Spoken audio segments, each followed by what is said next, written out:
Hello everyone, myself Ankit Saran and I'm a second year BMS student. सबसे पहले तो मैं माफ़ी चाहूँगा कि इतने दिन से वीडियो मेरे चैनल पे नहीं आ रहा था। तो मैं इधर कॉलेज में कुछ बिजी था, तो इसके लिए चलिए आज के बाद अभी से मतलब रेगुलर आएगा वीडियो। इसकी मैं कोशिश करूँगा। ठीक है, तो चलिए आज टॉपिक क्या है। टॉपिक मैं बता देता हूँ। सबसे पहले तो मेरे वीडियो में जो प्रचलन है कि टॉपिक मैं सबसे पहले बताता हूँ कि मैं क्या डिस्कस करूँगा।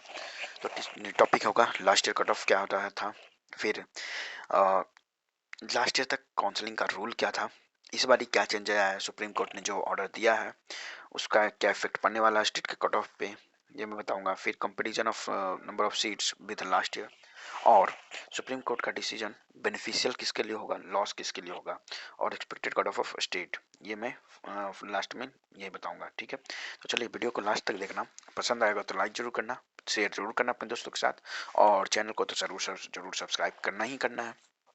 इसमें अभी बहुत सारे स्टेट का भी वीडियो आने वाले हैं, महाराष्ट्र, वेस्ट बंगाल, तो उनका भी मैं कट ऑफ प्रेडिक्ट करूंगा। तो अगर आप इस स्टेट से बिलोंग करते हैं तो बिल्कुल चैनल को जरूर सब्सक्राइब करना है। अगर आपको कुछ पर्सनल क्वेरीज हैं तो आप मेरे इंस्टाग्राम पे डीएम कर सकते हैं मुझे। मेरा इंस्टाग्राम हैंडल आईडी मेरे डिस्क्रिप्शन बॉक्स में और इस वीडियो के शुरुआत में भी अंत में भी रहता है। ठीक है, तो चलिए शुरू करते हैं। तो अभी तक 2020 तक में सबसे पहले मैं बात करूंगा कि क्या काउंसलिंग का स्कीम रहा था। तो भाई हमारे यहाँ दो तरह के कॉलेज होते हैं। एक तो होता है स्टेट गवर्नमेंट के अधीन आने वाले कॉलेजेस, और दूसरा होता है सेंट्रल गवर्नमेंट के अंदर आने वाले कॉलेजेस। तो स्टेट गवर्नमेंट के जो अंदर आने वाले कॉलेजेस होते हैं ना, उनके 15% seat all India Kota counselling होता है, ये आपको पता होगा। मतलब 100 सीट अगर स्टेट गवर्नमेंट के अंदर आ रहा है सीट, तो उसका 15 सीट पे ऑल इंडिया कोटा का काउंसलिंग होता था। सेंट्रल यूनिवर्सिटीज के 100% सीट का काउंसलिंग एमसीसी के थ्रू होता है, मतलब ऑल इंडिया कोटा में ही होता था। 100 का 100 सीट, अगर 100 सीट हो तो 100 का 100 सीट आपका उसी से होता था। ये अभी तक तो यही रूल था। मतलब 100 सीट अगर कोई जैसे पटना का ही मैं एग्जांपल लेता हूँ, एक एम्स है और एक पीएमसीएच है।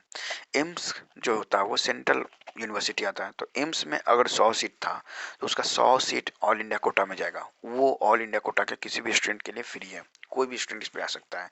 लेकिन पीएमसीएच वो भी पटना में है, लेकिन इसके 15 सीट पे ही दूसरे स्टेट वाले आ सकते हैं। 85 पे स्टेट पे 85 सीट पे सिर्फ और सिर्फ स्टेट के ही आएंगे, वो बिहार के आएंगे। ठीक है, तो ये होता था। फिर 2 राउंड पर स्टेट, तो ये जो स्टेट गवर्नमेंट कॉलेज होता था जिसका 15% सीट पे ऑल इंडिया कोटा का काउंसलिंग होता था, उसके लिए ऑल इंडिया कोटा में सिर्फ और सिर्फ 2 राउंड चलते थे। 4 राउंड काउंसलिंग जो आप लोग सुन रहे हैं कि सुप्रीम कोर्ट ने दिया, वो कोई नया नहीं है, ये हर साल होता है। लास्ट ईयर भी हुआ था, उसके लास्ट ईयर भी हुआ था। 4 round counselling all India Kota में भी होता था। Mop up stay vacancy round, mop up round जो हुआ, फर्स्ट राउंड हुआ, सेकंड राउंड हुआ। मॉप अप राउंड को थर्ड राउंड करते हैं और स्टे वैकेंसी राउंड को फोर्थ राउंड करते हैं, जिसको स्पॉट राउंड भी आप कह सकते हैं, स्पॉट राउंड। ठीक है, तो चलिए 4 राउंड काउंसलिंग किसके लिए होता था पहले, सेंट्रल यूनिवर्सिटीज के लिए। एम्स, एम्स का अगर लास्ट ईयर आपने सुना होगा कि 611 नंबर पे एम्स अलॉट हुआ था, वो स्टे वैकेंसी में हुआ था, मतलब वो फोर्थ राउंड में हुआ था। ठीक है, थर्ड राउंड में भी नहीं, फोर्थ राउंड में 611 नंबर पे एम्स अलॉट हो गया था ऑल इंडिया कोटा में। ठीक है, तो 2 राउंड होता है स्टेट के लिए, होता था लास्ट ईयर तक। 4 राउंड होता था सेंट्रल यूनिवर्सिटीज के लिए, लेकिन इस बारी चेंज हुआ। इस बारी ये बहुत खतरनाक चेंज है भाई। लोग चिल्ला चिल्ला के बोल रहे हैं कि ये फायदे के सौदा फायदे का है। भाई फायदे से ज्यादा ये नुकसान के लिए हो जाएगा, ये बहुत नुकसान करता है। देखिए क्या होता है, there will be 4 round counselling for all type of colleges for AIQ seats, चाहे वो स्टेट के अंदर आते हो चाहे वो सेंट्रल यूनिवर्सिटीज हो। There will no any reversal of all India quota seats to respective state. क्या होता था कि मान लिया जाए किसी कॉलेज का, जैसे पीएमसीएच का 100 सीट था, 100 सीट का 15% सीट 15 सीट है। सेकेंड राउंड तक ऑल इंडिया कोटा में 15 सीट की जगह पे 10 सीट ही भर पाया। तो जब 5 सीट बचा ना, वो मॉपअप में नहीं जाता, वो 5 सीट बिहार को ही वापस आ जाता था। यही लॉस है। जिस स्टेट का कॉलेज होगा ना, उसको वापस सीट नहीं मिलेगा, वो ऑल इंडिया कोटा का सीट ऑल इंडिया कोटा से ही भरेगा, अब वो वापस नहीं आएगा। ठीक है, तो किनके लिए फायदेमंद का होगा, उनके लिए जिनका की स्टेट का cut off all India Kota से ऊपर जाता है। मान लिया जाए कोई कैंडिडेट राजस्थान से है, उसका 610 नंबर 615 नंबर आ रहा है और वो जनरल से बिलोंग करता है, उसको राजस्थान में इस बार सीट नहीं मिलेगा। ठीक है, वो एक्सपेक्ट कर रहा था कि स्टेट में मिल जाएगा, स्टेट में ही रह जाए, तो वो सेकेंड राउंड तक उसका स्टेट ने बहुत डिले किया और वो लास्ट तक वहीं रुका रह गया। लेकिन इधर इसका स्टेट ऑल इंडिया कोटा का भी काउंसलिंग खत्म हो गया। सीट भर चुका था सेकेंड राउंड, क्योंकि आप एग्जिट नहीं कर सकते सेकेंड राउंड में। फर्स्ट राउंड जो होता है वो फ्री एग्जिट होता है, सेकेंड राउंड जो होता है वो फ्री एग्जिट नहीं होता, ठीक है। तो सेकेंड राउंड में अगर आपको सीट मिल चुका है तो आप उसको छोड़ नहीं सकते, और अगर आप छोड़ते हैं तो आप आगे काउंसलिंग नहीं करवा सकते। तो इधर कोई कैंडिडेट जिसका 615 मार्क्स था, राजस्थान से बिलोंग करता था, वो सोच रहा था कि राजस्थान में ही कोई कॉलेज ले लेते हैं, लेकिन उसको नहीं मिला लास्ट राउंड तक। तो वो फिर अब वो स्टेट में ऑल इंडिया कोटा का चूंकि सीट सारे भर चुके थे, तो वो ऑल इंडिया कोटा में भी नहीं जा पाया और स्टेट में भी नहीं जा पाया। लेकिन अब ऐसा नहीं होगा, ऑल इंडिया कोटा में भी थर्ड राउंड में भी अच्छा खासा सीट बचे रहेंगे इस बारी। तो वैसे कैंडिडेट जिनके स्टेट में उनको सीट नहीं मिलता है due to high cut off, वो थर्ड राउंड में या फिर स्टे वैकेंसी राउंड जिसको फोर्थ राउंड करते हैं, वहां भी जा करके ऑल इंडिया कोटा के थ्रू सीट ले सकते हैं, ठीक है। अब आते हैं किनको इफेक्ट कर सकता है ये। आप जानते हो कि जिनका कट ऑफ नीचे जाता होता, उनका और नीचे जाने के चांसेस होते थे ऑल इंडिया कोटा में, क्योंकि वहाँ के कैंडिडेट ऑल इंडिया कोटा में जाते ही नहीं थे, स्टेट में जाते थे। तो उनके स्टेट के सीट आ जाता था, रिवर्सल वापस आता था, तो उनको फायदा होता था, ठीक है। इस बारी अब वो नहीं होगा। अब आते हैं रिवर्टेड सीट का नंबर। मैं बताऊंगा कि 2020 में कुछ स्टेट का, जैसे यूपी, एमपी और बिहार, इस वीडियो में मैंने ये 3 स्टेट को कवर किया है। तो कितने सीट्स आए थे वापस, तो ये देखिए बिहार का सबसे पहले मैं बताऊंगा। बिहार का ये एक स्क्रीनशॉट है जो कि आपका एमसीएस की वेबसाइट पे भी पड़ा हुआ, आप वहाँ से भी जा के देख सकते हैं। वीडियो को पॉज करके आप पर्सन हर एक कॉलेज का देख सकते हैं कि कितने कॉलेज में कितने सीट्स वापस आए थे सेकेंड राउंड में, ठीक है। तो ये देखिएगा, तो एमबीबीएस का टोटल 72 सीट बिहार को मिला था वापस, और 6 बीडीएस सीट वापस आया था बिहार को। ये ऑल इंडिया कोटा का सीट था, वो वापस आ गया था, मतलब ये बोनस था बिहारियों के लिए। वैसे ही हर एक स्टेट को मिलता है, हर एक स्टेट को सीट मिलता ही मिलता है। हाँ, वैसे स्टेट जहाँ का कॉलेज बहुत बढ़िया होता है, ऑल इंडिया कोटा में प्रेफरेंस में टॉप पे होता है, वहाँ का सीट खाली नहीं बचता। जैसे कि दिल्ली दिल्ली में सारे कॉलेज पहले ही फुल हो जाते हैं। जहाँ तक मुझे पता है, मैंने देखा था वेबसाइट पे, तो दिल्ली में सिर्फ और सिर्फ पूरे दिल्ली में 7 सीट ही वापस आए थे रिवर्टेड सीट से, जबकि यहाँ पे 72 है। आप उत्तर प्रदेश में देखिएगा, तो उत्तर प्रदेश में यहाँ टोटल कॉलेज का मैं लिस्ट दे रखा हूँ, तो इसमें 132 एमबीबीएस सीट और 8 बीडीएस सीट वापस आए थे उत्तर प्रदेश में। मध्य प्रदेश में जहाँ तक देखिएगा, तो मध्य प्रदेश में 120 एमबीबीएस सीट और 8 बीडीएस सीट वापस आ चुके थे। अब नेक्स्ट सीट अब देखते हैं बिहार स्टेट का। यहाँ से अब बिहार के लिए फोकस हो गया ये वीडियो, ठीक है। ऐसा ही आप अपने स्टेट का भी अंदाजा लगा सकते हैं, जैसा कि मैं अभी बताऊंगा। तो इंक्रीमेंट इन सीट देखिए, तो सबसे पहले तो ईएसआईसी मेडिकल कॉलेज बीटा, इसके बारे में मैंने वीडियो बना रखा है। तो ये 100 सीट इस बारी इसको मिला चुका है, एनएमसी की वेबसाइट पे भी आ चुका है 100 सीट। तो 15% सीट तो इसका ऑल इंडिया कोटा में जाएगा, 35% सीट आईपी कोटा। मैंने पिछले वीडियो में जो मेरा ईएसआईसी का था, उसमें मैंने बताया है कि 50% सीट मतलब आधा आधी म्यूचुअल कोऑर्डिनेशन के साथ सीट का डिस्ट्रीब्यूशन होता है स्टेट और ईएसआई कोटा में। लेकिन मैंने एक अपने टीचर से पूछा था, तो उन्होंने बताया कि 35% सीट आईपी कोटा में चला जाता है, ठीक है। तो मैं उन्हीं के बेसिस पे मैं बोल रहा हूँ कि 35% सीट आईपी कोटा में गया, तो 35% इधर आईपी में, 15% एआईक्यू में। तो 50% सीट स्टेट को मिलता है। तो अप्रॉक्स 50 सीट। अभी मैं अप्रॉक्स क्यों ले रहा हूँ, अप्रॉक्स इसलिए ले रहा हूँ कि 15% सीट तो ऑल इंडिया कोटा में चला गया, तो ये 35% किस पे लेंगे। ये 100 सीट में 15% सीट तो वापस निकल गए। तो 100 सीट का 35% अगर लीजिएगा तो 35 सीट आते हैं। और अगर और अगर और अगर 15% सीट वापस हटा देते हैं, और मतलब 85 सीट का 35% लेते हैं, तो आपको 56 सीट स्टेट को मिलने वाला है। तो इसीलिए मैंने बोला कि अप्रॉक्स 50 सीट वापस आएंगे, स्टेट को फायदा होने वाला है इस बार बिहार को। प्रोबेबिलिटी देखिए, ये इनसाइड खबर है। इनसाइड खबर ये है कि मेरे कुछ दोस्त हैं जो कि पीएमसीएच और एनएमसीएच में पढ़ रहे हैं, उनके हिसाब से ये उन्होंने बताया मुझे कि हो सकता है इस बारी जो NMCH Nalanda medical college Patna में जो एस्टेब्लिश्ड है, उसमें जो इस बारी 150 लास्ट ईयर 150 सीट मतलब 150 सीट पे एडमिशन हुआ था। तो उन्होंने बताया कि हो सकता है इस बारी ये सीट बढ़ाने की कोशिश चल रही है, और इसको बढ़ा करके 200 सीट कर दिया जाए। पीएमसीएच में इस 200 सीट पे एडमिशन होता था, तो हो सकता है इस बारी इस 200 सीट को 220 230 सीट कर दिया जाए। तो ऐसा प्रोबेबिलिटी है। क्या होगा ये इसकी मैं गारंटी नहीं दे पा रहा हूँ, ठीक है। तो चलिए आगे बढ़ते हैं। तो अगर बढ़ गया तो बहुत बढ़िया है, नहीं बढ़ा तो फिर कुछ नहीं कर सकता मैं।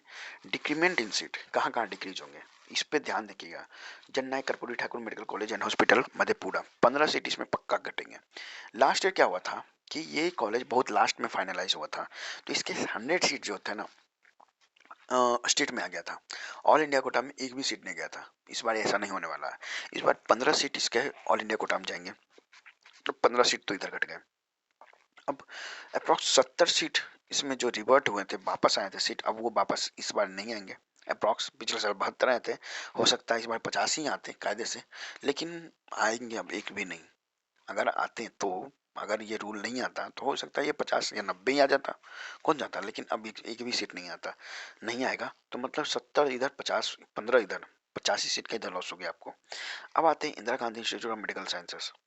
ये आप जाकर के एनएमसी के वेबसाइट पे देखिएगा तो आपको कुछ दिखेगा कि यहाँ पे लिख तो रखे 120 सीट, लेकिन इस लाइन में आप पढ़िएगा नीचे क्या लिखे हैं कि permitted for annual intake of 100 MBBS student for 2021 to 2022। ठीक है, तो 20 सीट हो सकता है, स्टार मार्क के मैंने डाला है इसीलिए क्योंकि हो सकता है 20 सीट आईजीएमएस में इस बार ही घटे। हो सकता है वो ईडब्ल्यूएस को कंसिडर नहीं कर रहे हो, इसलिए अभी तक उन्होंने अपडेट ऐसा नहीं किया है, हो सकता है ये बाद में आ जाए। ठीक है, अब आते हैं cut off for last year MBBS in Bihar for second round. ये भी आप देख सकते हैं जनरल को अप्रॉक्स में ये 610 था या 607 था, मुझे अप्रॉक्स मुझे ये याद नहीं है, लेकिन ओबीसी ईबीसी ये सब फिक्स है, इतना ही पे मिला था। 604 पे ओबीसी, 18,240 रैंक पे EBC, 587 rank, 587 mark, 26,615, EWS 598, 20,728, SC 457, ST 487 और आरसीजी 588 रैंक मार्क्स, 25,907 रैंक तक मिला था। ठीक है, अब effect of on cut off of non reversal of seats, जो सीट वापस नहीं आ रहे हैं तो इससे कट ऑफ पे क्या अंतर पड़ेगा। तो भाई एक चीज ये ध्यान रखिएगा कि जो सीट वापस आते थे ना वो सेकेंड राउंड में आते थे, फर्स्ट राउंड में कोई इफेक्ट नहीं पड़ने वाला था। फर्स्ट राउंड में कोई भी सीट वापस नहीं आते थे। सेकेंड राउंड क्यों, चूंकि कायदे से पिछले साल क्या होता था कि ऑल इंडिया कोटा का जब सेकेंड राउंड खत्म हो जाता था तब स्टेट का सेकेंड राउंड चालू होता था।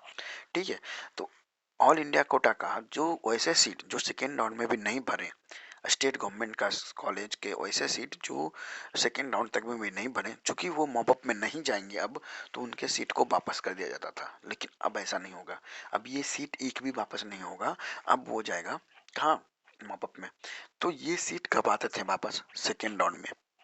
तो भाई फर्स्ट राउंड का कट ऑफ पे क्या इफेक्ट डालता था ये रिवर्सल ऑफ सीट, नहीं डालता था। मतलब अगर फर्स्ट राउंड, अगर आपके स्टेट का, मैं बिहार का बात कर रहा हूँ अभी, अगर बिहार का मेरिट इस बार नीचे जाएगा, जो कि गया है, ये मैंने एक वीडियो में बताया है, TOI टाइम्स ऑफ इंडिया का एनालिसिस वीडियो, अगर टाइम्स ऑफ इंडिया का डाटा सही था तो बिहार का इस बार मेरिट नीचे गया है, तो उसका मेरिट नीचे जाने के कारण, मेरिट नीचे जाने के कारण इस बारी स्टेट का कट ऑफ फर्स्ट राउंड में ही नीचे चला जाएगा, फर्स्ट राउंड में नीचे जाएगा, ये बात फिक्स है। ठीक है, वो कितना जाएगा ये मैं नहीं बता सकता, ये मैं प्रेडिक्ट कर सकता हूँ। ठीक है, तो due to low merit of state, cut off will be on lower side in first round of counselling. ठीक है, अप्रॉक्स 3 से 4 मार्क्स अगर मैं मानता हूँ कि कट ऑफ नीचे जाता है, मैं मान रहा हूँ भाई, ये मैं फिक्स नहीं कर रहा हूँ कि 3 से 4 मार्क्स ही जाएंगे नीचे, मैं मान रहा हूँ कि अगर 3 से 4 मार्क्स नीचे जाते हैं तो मैं प्रे करूंगा कि भाई ये तो 10 मार्क्स नीचे चला जाए, लेकिन मैं मान रहा हूँ कि 3 से 4 मार्क्स अगर नीचे जाता है तो सेकेंड राउंड में, तो ये फर्स्ट राउंड में 3 से 4 मार्क्स नीचे चला जाएगा। ठीक है, अगर मैं मानता हूँ तो सेकेंड राउंड में पिछले साल जैसा कुछ नहीं होने वाला है।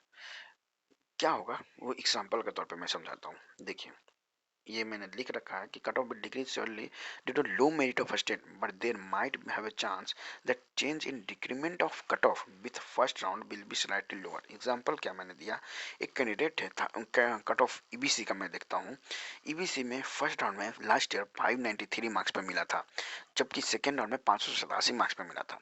ये मार्क्स का रेंज, मार्क्स का जो अंतर था वो कितने का था, 6 मार्क्स का, 6 मार्क्स नीचे गया था।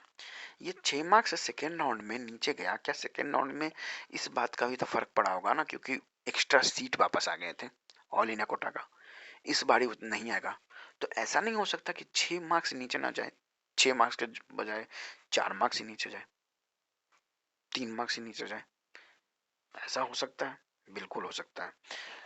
मैं हो सकता है, मैं ये बोल रहा हूँ, प्रेडिक्शन में बता रहा हूँ, ऐसा मैं कुछ फिक्स नहीं कर रहा हूँ कि 593 जाएगा, ये कुछ जाएगा। ठीक है, मैं मानता हूँ कि कट ऑफ 570 चला जाए ईबीसी के लिए।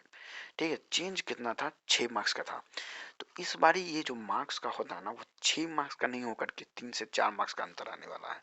मतलब मैं क्या बोलना चाह रहा हूँ कि आपके कैटेगरी का आप जाकर के चेक कीजिए कि फर्स्ट राउंड और सेकेंड राउंड में अंतर कितना था।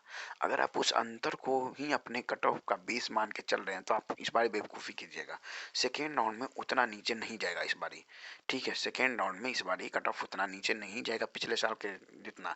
फर्स्ट राउंड में जितना जा रहा है कट ऑफ इस बारी नीचे, उतना ही कि थोड़ा सा नीचे जाएगा इस बार सेकेंड राउंड में। ठीक है, तो एज एक्सपेक्टेड अगर मैं मानता हूँ कि 4 मार्क्स फर्स्ट राउंड में घट रहे हैं मेरिट से, इस बार जो कि बिहार का मेरिट नीचे है, तो हो सकता है 4 मार्क्स अगर मैं मानता हूँ कि नीचे चला गया तो ईबीसी कैंडिडेट के लिए 593 कट ऑफ था, वो 589 पे रह जाएगा। ठीक है, तो 589 पे रहेगा। अब मैं बोल रहा हूँ कि सेकेंड राउंड में जहाँ 2020 में 6 मार्क्स का डिक्रीज आया था, इस बार 6 मार्क्स का नहीं डिक्रीज आएगा। 4 मार्क्स 5 मार्क्स इतना आ सकता है, या 4 मार्क्स आए तो ये 583 582 581 यहाँ तक ये कट ऑफ हो सकता है इस साल का ईबीसी कैटेगरी फॉर बिहार। ठीक है, ये एज यूजुअल कंडीशन में। लेकिन अभी एक डिसीजन आना बाकी है। 27% OBC reservation, 27% OBC reservation policy अगर लग जाता है, जो कि लगने ही वाला है, श्योर है, 95% श्योर है कि वो 27% रिजर्वेशन पॉलिसी लगने वाला है, तो स्टेट के ओबीसी कैंडिडेट जिसमें ईबीसी भी आते हैं वो जाएंगे ऑल इंडिया कोटा के थ्रू। ठीक है, अगर ऑर्डर ऑफ काउंसलिंग सेम रहा तो। अगर ऑल इंडिया काउंसलिंग का पहले होता है काउंसलिंग और स्टेट का काउंसलिंग बाद होता है ऑल इंडिया कोटा से, तो कुछ कैंडिडेट यहाँ से उधर चले जाएंगे, तो कट ऑफ ओबीसी और ईबीसी का नीचे और जा सकता है। ठीक है, घबराना नहीं है। ईडब्ल्यूएस वाले इस बार घबरा सकते हैं। ईडब्ल्यूएस का कट ऑफ ऊपर जाएगा लास्ट ईयर से, क्योंकि ईडब्ल्यूएस का मैंने बताया है कि लास्ट ईयर से वैसे स्टेट, जो स्टेट छोटा होता है ना, जो स्टेट छोटे होते हैं जिनका पॉपुलेशन कम होता है, उस स्टेट में ईडब्ल्यूएस का इफेक्ट ज़्यादा नहीं पड़ेगा इस बारे अंतर, क्योंकि वहाँ पे गवर्नमेंट जॉब वाले ज़्यादा होते हैं। छोटे स्टेट में गवर्नमेंट जॉब वाले ज़्यादा होते हैं। ठीक है, तो उनका पेमेंट ही गवर्नमेंट करती है, तो उनको तो पता होता है कि कौन ईडब्ल्यूएस में आ रहे हैं कौन नहीं आ रहे हैं। लेकिन वो ऐसे स्टेट जो कि डेंसली पॉपुलेटेड होते हैं, जैसे कि बिहार, यूपी, महाराष्ट्र, ऐसे में मिडिल क्लास वाले सबसे ज़्यादा होते हैं, जो कि कमा खा करते हैं, मतलब कि अपना बिजनेस करके करते हैं, तो उनका गवर्नमेंट अंदाज़ा नहीं लगा पाती है कि ईडब्ल्यूएस है या नहीं है, वो उनका इनकम कितना है। ठीक है, तो वो ईडब्ल्यूएस के अंदर में अपना सर्टिफिकेट बनवा लेते हैं। तो इस कारण से इस बार ईडब्ल्यूएस का सर्टिफिकेट बहुत ज़्यादा बने हैं इस बार ईडब्ल्यूएस का, और कुछ समय बाद ऐसा भी आएगा कि ईडब्ल्यूएस का कट ऑफ जनरल से ऊपर जाएगा, ये भी फिक्स है। ये आप लोग भी प्रेडिक्ट कर पा रहे होंगे, ये मैं कोई नया बात नहीं बोल रहा हूँ। ईडब्ल्यूएस का कट ऑफ ऊपर जाने वाला है जनरल से, ये अगले कुछ साल बाद भी हो सकता है ऐसा। ठीक है, तो ईडब्ल्यूएस का इस बार ही थोड़ा सा दिक्कत करने वाला है, पिछले साल से हो सकता है कट ऑफ ऊपर चला जाए ईडब्ल्यूएस का रिस्पेक्टिव स्टेट में। तो मैं जो प्रेडिक्ट कर पा रहा था कि इस बार ईबीसी का मार्क्स 582 टू 585 या 580 टू 585 के आसपास रह सकता है। 580 से 585 के बीच में कट ऑफ रह सकता है, या 578 भी जा सकता है। मैं तो मनाऊंगा ये 570 चला जाए। ठीक है, तो ये मैं ईबीसी का बताया था। इसी तरीके से आप जनरल का भी कैलकुलेट कर सकते हैं। फर्स्ट राउंड का भी डेटा मेरे चैनल पे अपलोडेड है, सेकेंड राउंड का भी अपलोडेड है। आप अगर यूपी से हो तो यूपी का भी सारा डेटा मेरे चैनल पे अपलोडेड है। ठीक है, अगर आप महाराष्ट्र के हो तो महाराष्ट्र के लिए भी मैं अभी अपलोड करूँगा। अगर आप वेस्ट बंगाल से हैं वो भी मैं अभी अपलोड करूँगा। एक बात और कि ये सिर्फ और सिर्फ प्रेडिक्शंस में जो भी बोल रहा हूँ ये प्रेडिक्शन है। प्रेडिक्शन की सबसे बड़ी खासियत ये होती है कि आप जो प्रेडिक्ट करते हैं वो 100% गलत भी हो सकता है, 100% सही भी हो सकता है, 100% गलत भी हो सकता है। सही होने के चांसेस हो सकता है 90% भी हो, लेकिन गलत होगा तो 100% गलत होगा भाई। ठीक है, तो मैं मानता हूँ कि मेरे प्रेडिक्शन गलत हों और वो और नीचे की तरफ जाए।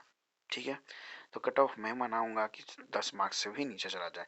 रिजल्ट यही है कि सुप्रीम कोर्ट का जो जो डिसीजन है 4 राउंड का, वो इफेक्ट डालेगा सेकेंड राउंड काउंसलिंग से या फिर मॉप अप राउंड काउंसलिंग से। सेकेंड राउंड और मॉप अप राउंड में डालेगा, फर्स्ट राउंड में उस डिसीजन का कोई इफेक्ट नहीं पड़ेगा। अगर आपके स्टेट का मेरिट नीचे गया है तो कट ऑफ आपका नीचे जाएगा, वो मेरिट नीचे जाने के कारण हुआ है, ना कि सुप्रीम कोर्ट के कारण हुआ, सुप्रीम कोर्ट के कोई डिसीजन इस पर लग रहा है, ठीक है। तो चलिए वीडियो यहीं तक था। अगर आपको कुछ समझने में डाउट हो तो आप कमेंट सेक्शन में कमेंट कर सकते हैं, मैं रिप्लाई देने की पूरी कोशिश करूंगा। अगर आप मुझे डीएम भी कर सकते हो इंस्टाग्राम पे, मेरा इंस्टाग्राम का आईडी मेरे इस वीडियो के डिस्क्रिप्शन बॉक्स में भी दिया गया है, और आगे भी वैसे मैं डिक्टेट कर देता हूँ। मेरा नाम ANKSHARYAN लोअर बेस, बस इतना ही मेरा इंस्टाग्राम हैंडल है, वहाँ पे भी आप मुझे मैसेज कर सकते हैं, मैं वहाँ पे रिप्लाई जरूर करूँगा, ठीक है। तो धन्यवाद देखने के लिए, और लाइक ज़रूर करना अगर वीडियो पसंद आया हो तो, शेयर ज़रूर करना, और सब्सक्राइब तो चैनल को ज़रूर करना है, ठीक है। और चलिए मिलते हैं दूसरे अगले वीडियो में, अभी के लिए जय हिंद, जय भारत।